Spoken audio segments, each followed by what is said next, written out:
Hello, नमस्कार और आदाब तमाम दोस्तों को। आपके दोस्त और गाइड इरफान की तरफ से एक बार फिर आपके अपने चैनल एस्ट्रो एश्योरेंस पर आपके साथ हाजिर हूँ। कहा जाता है कि डेटा ही नया तेल है। एक जमाना था कि अगर आपके पास तेल का खेत था या फिर आपके पास बड़े या बहुत सारे तेल के खेत थे तो ये दौलत की वजह हुआ करता था। और अगर आपके पास वो दौलत थी तो उस दौलत के जरिए आप दुनिया की कोई भी चीज हासिल कर सकते थे। और तो और आज डेटा या जानकारी ही नया तेल है। मतलब कि अगर आपके पास डेटा है, अगर आपके पास जानकारी है, तो आपके पास उस जानकारी को इस्तेमाल करने की ताकत है अपने फायदे के लिए। मिसाल के तौर पर कितनी बार ऐसा होता है कि आप किसी वेबसाइट पे जाते हो या फिर आप किसी ऐड पे क्लिक कर देते हो और फिर चाहे आप कुछ खरीदो ना खरीदो, जब आप अपना फेसबुक देख रहे होते हो तो वहां एक पॉपअप आ जाता है क्योंकि आपने वो ऐड कहीं और देखा होता है। तो अगर आपने गूगल पे जाके टाइप किया, आप जानते हो, वॉलेट या कमीज या टी शर्ट, और फिर आप जानते हो, जादू की तरह आपके फेसबुक पेज पे टी शर्ट और वॉलेट के ऐड दिखने लगते हैं। और फिर आप सोचते हो कि ये कैसे?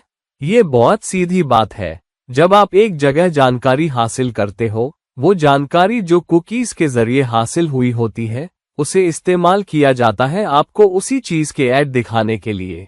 मतलब आपने उसमें दिलचस्पी दिखाई और उसी वजह से आपने वो वेबसाइट देखी, तो आपको बार बार उसी तरह की जानकारी वाले ऐड दिखाए जाते हैं जब तक आप खरीद नहीं लेते। और ये सब इसलिए क्योंकि फेसबुक और उस जैसे दूसरे प्लेटफॉर्म्स को पता होता है कि आप कौन सी जानकारी हासिल कर रहे हो, तो वो जानकारी इस्तेमाल होती है उनके ऐड रेवेन्यू चलाने के लिए। तो ये जानकारी मार्केटर्स को दी जाती है और फिर वो अपने क्लाइंट्स को बताते हैं कि अगर आप इस पेज पे या उस पेज पे पोस्ट डालोगे तो मौका है कि आपको बिजनेस मिल सकता है। तो जानकारी ताकत है। लेकिन क्या सिर्फ जानकारी ताकत है या उसका अक्लमंदी से इस्तेमाल ताकत है?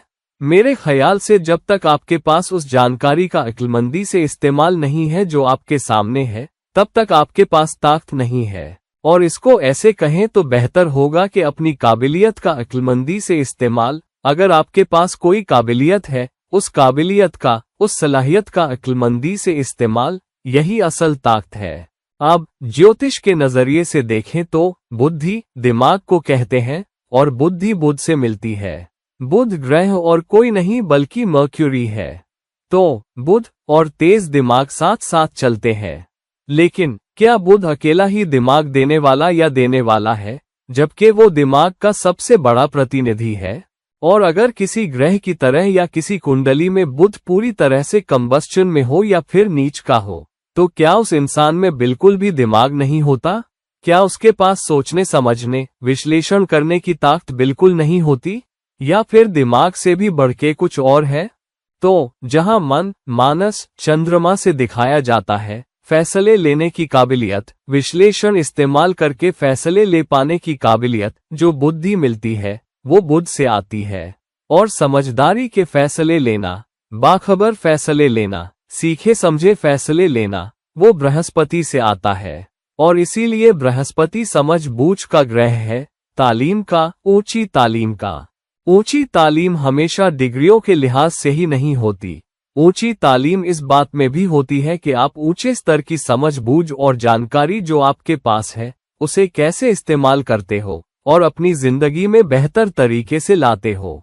अगर आप समझदारी के फैसले, बाखबर फैसले नहीं ले पा रहे, तो फिर उस ऊंची तालीम का क्या फायदा?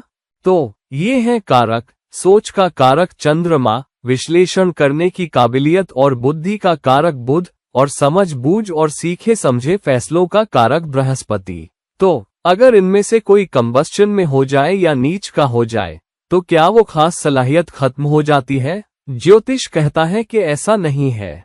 और कुंडली में तमाम तरह के प्लेसमेंट बताए गए हैं।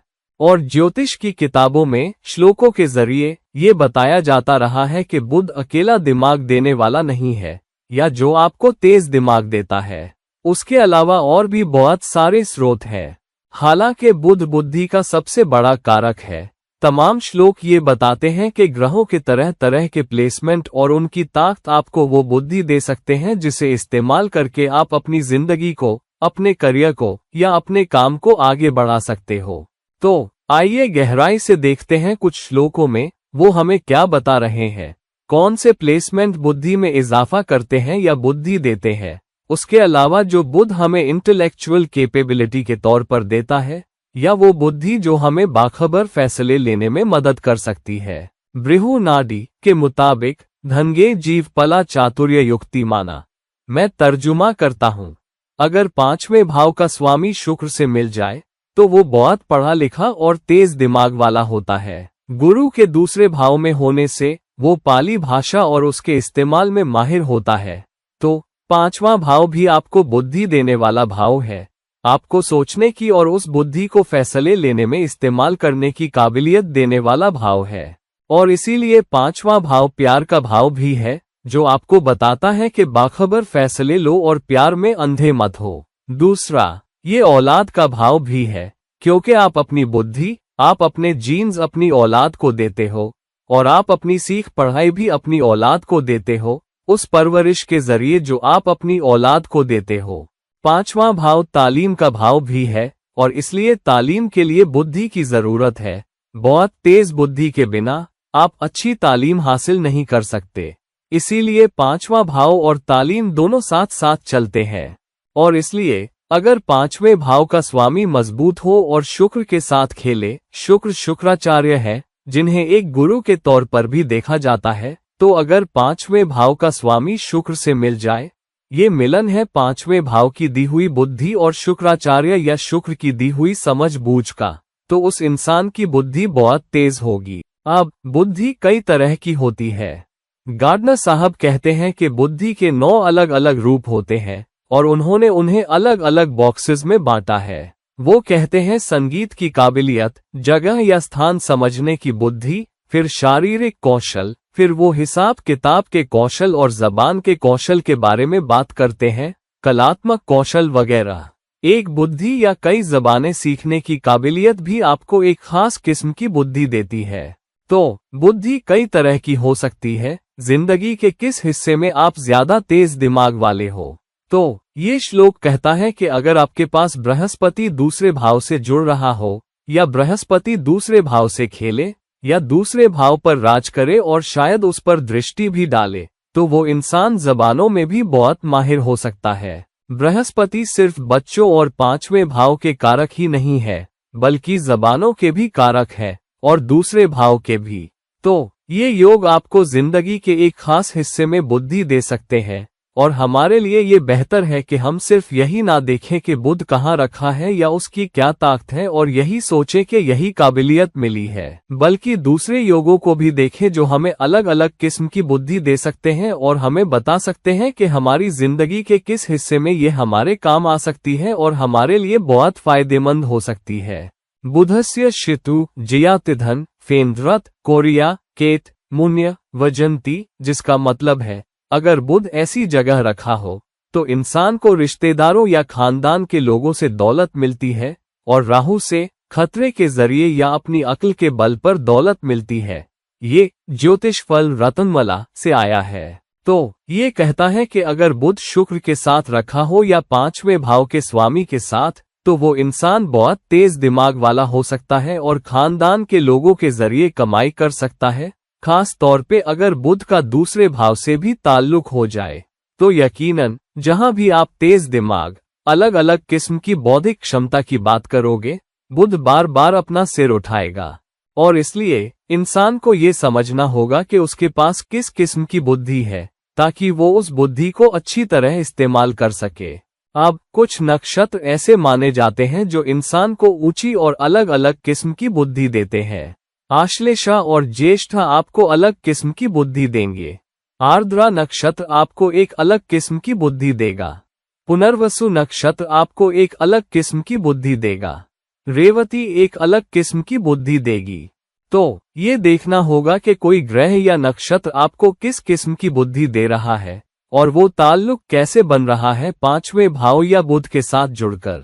तो अगर बुध किसी खास नक्षत्र में या किसी खास ग्रह के साथ या किसी खास राशि या भाव में रखा है, तो उस खास राशि की, उस खास भाव की विशेषताओं की या उस नक्षत्र या उस राशि की ऊंची बौद्धिक काबिलियत देखी जा सकती है।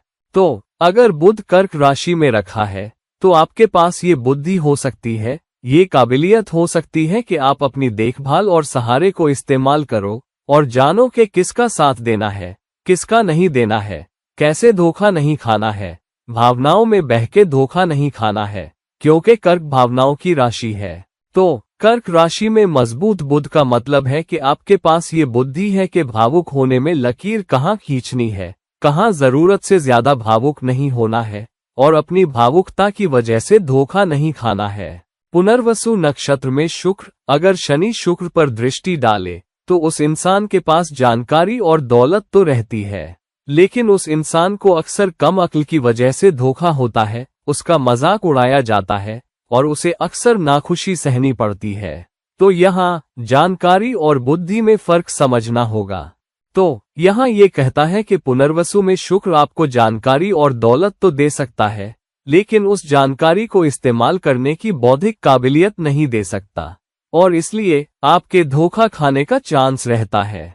जब कभी शनि की दृष्टि शुक्र पर पड़ती है तो उस इंसान को न सिर्फ माली चीजें जुटाने में और नजदीकी रिश्तों में या विपरीत लिंग से या प्यार के मामलों में अच्छे नतीजे पाने में दिक्कत हो सकती है, बल्कि इस मामले में भी दिक्कत हो सकती है कि इंसान कैसे साफ और अक्लमंदी से सोच पाता है, खास तौर पे अगर शुक्र का ताल्लुक 5वें भाव से हो या वो 5वें भाव पर राज करता हो या पुनर्वसु नक्षत्र में रखा हो। हालांकि अगर चंद्रमा पुनर्वसु नक्षत्र में हो और सूर्य की दृष्टि पुनर्वसु नक्षत्र में चंद्रमा पर पड़े, जब चंद्रमा पुनर्वसु में रखा हो, तो ऐसा इंसान भी बहुत तेज दिमाग वाला होगा।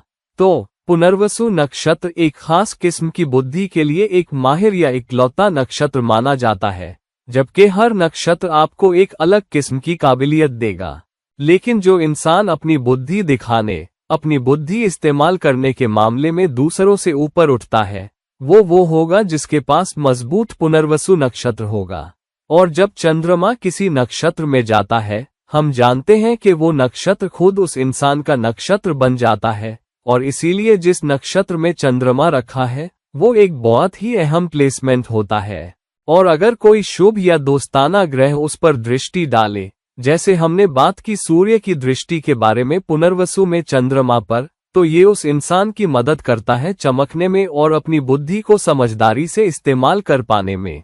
जैमिनी ज्योतिष में कारकों की बात होती है, इस बात पे निर्भर करता है कि डिग्री के लिहाज से किस ग्रह की सबसे ज्यादा ताकत है और किसकी दूसरे नंबर पे सबसे ज्यादा ताकत वगैरह। जिस ग्रह की डिग्री के लिहाज से ताकत 5वें नंबर पे होती है उसे पितृ या पुत्री कारक कहते हैं, जो औलाद का कारक है लेकिन बुद्धि का कारक भी है।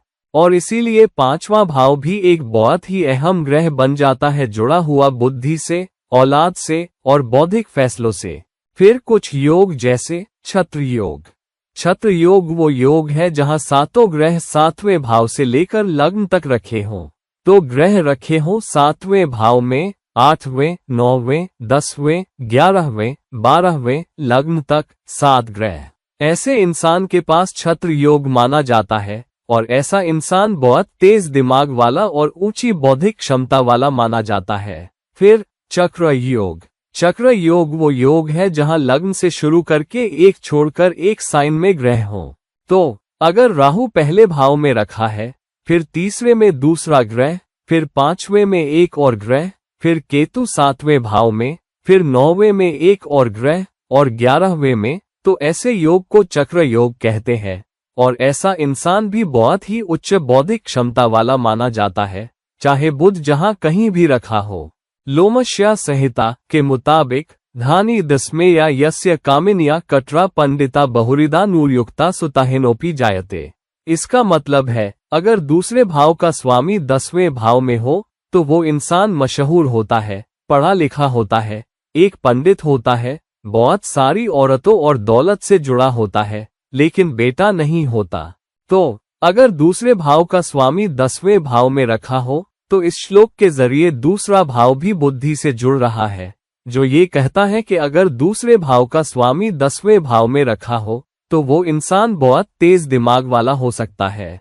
इसकी सीधी सी वजह ये है, दूसरा भाव आपके उसूलों और आपकी कदरों का भाव भी है, और इसलिए अगर आप उन कदरों को जिनके साथ आप पले बड़े हो और अपने उसूलों को इस्तेमाल कर पाते हो, और उन उसूलों और उन कदरों को इस्तेमाल करते हो अपने करियर को दिशा देने में, आप उन कदरों को नहीं छोड़ते जिनके साथ पले बड़े हो, और उन कदरों पे डटे रहते हो, चाहे वो ईमानदारी हो, सच्चाई हो, मेहनत हो, और उन्हें अपने काम में भी लाते हो, ऐसा इंसान समझदार या बुद्धिमान या तेज दिमाग वाला माना जाता है, क्योंकि वो इंसान अपनी कदरों को नहीं छोड़ रहा और ऊंची कदरों को, नैतिक कदरों को काम पर भी ले जा रहा है।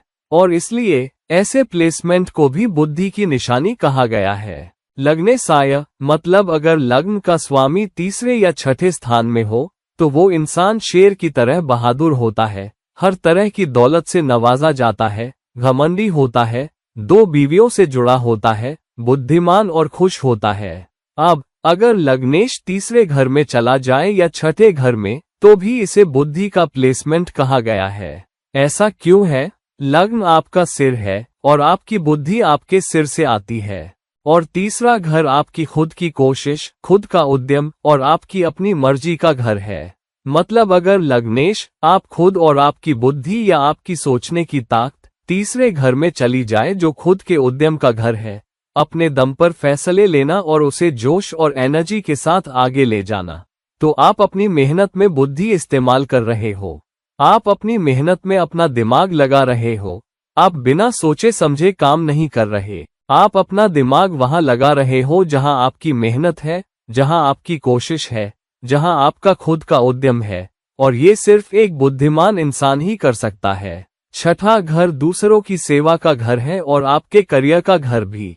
तो अगर आप अपना दिमाग, पहले भाव को छठे घर में लगा रहे हो दूसरों की सेवा के लिए, करियर और काम में दूसरों की मदद के लिए, और काम पे बिना सोचे समझे नहीं जा रहे, तो ये एक अच्छा प्लेसमेंट माना जाता है। अगर दूसरे भाव का स्वामी तीसरे या चौथे भाव में रखा हो तो वो इंसान बहादुर, साहसी, बुद्धिमान, हुनरमंद, व्यभिचारी, भोला और भक्त होता है।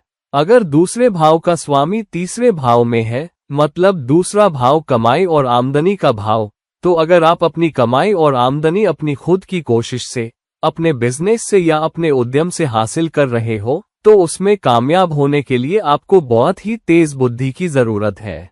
या अगर दूसरे भाव का स्वामी चौथे भाव में चला जाए, मतलब आपकी कमाई आपको या आपकी मदद कर रही है माली चीजें जुटाने में, तो भी आप वो इंसान हो जो बुद्धि दिखा रहा हो।